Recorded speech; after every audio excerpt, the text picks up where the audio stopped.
one person you hate. One person I hate. Tell me like that makes you violently sick, and I'll go first. Okay, go. Oh my hate. Oh no, that bitch I can't stand. No, it's like, what is actually happening? You know the hate that Kendrick has for Drake? I have that level of hate for this bitch. It's just like, why are you speaking? I don't know if that bitch is still breathing or not. I'll figure out what's going on with you when I'm reading your obituary. I'll be happy with that. And so you guys need to support his brand, Space Camp. I love the way it fills my lips. My brand. Size. His brand. Yeah. Founder speaking. Yes, you could go find a hobby.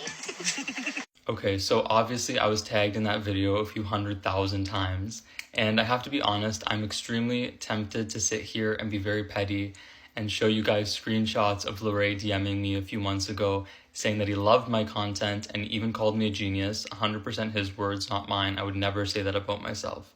But I'm not going to do that because that's the exact type of shallow, vindictive behavior that they're emulating, and it's the exact type of behavior that I'm trying to do the opposite of with my platform.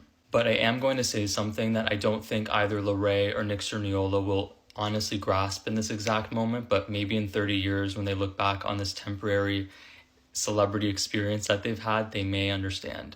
And it's, I would truly rather be criticized for being truthful than be celebrated for being neutral. And if we look at the common thread between influencers and all influencers like them, that's what it is.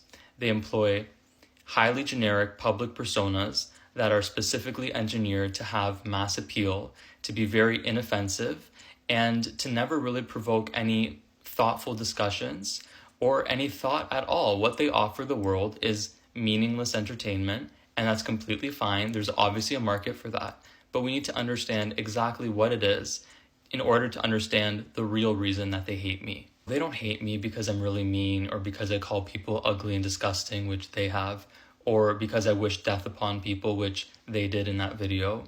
They hate me because I threaten their product. And their product is the false perception of their personal brand that they sell to you to be consumable to the masses. And when somebody comes along who's able to understand influencer culture and then articulate it in a way where it lands with people, that doesn't just make them uncomfortable. It is literally existentially threatening to their entire existence, their entire career, and the sole place where they source their sense of self from, which is social media and the personas that's attached to it. On a personal note as well, and I'm speaking to my followers now, like I'm not actually talking to Larray through the screen because he blocked me anyway. But when my videos started to get a little bit more attention, I had a lot of influencers, even influencers in this specific friend group, reaching out to me, inviting me to things, encouraging me to move to LA, inviting me to events and birthday parties and things. And I immediately just felt like in my soul, like run. Like this is not the path that you want to go down. And I'm so glad that I've actively chosen not to, because just even visiting Los Angeles briefly, I saw the way that this type of career corrupts people and the way that these influencer friend groups honestly operate exactly like cults, where they have very specific rules. You can't say anything about the family, you can't inject anybody's name, and you can't speak honestly about the collective shady business practices that is influencer brands, because if you start to do that, the businesses would start cannibalizing each other. So it's almost like an organism that has to sustain itself. Like it's very, very dark.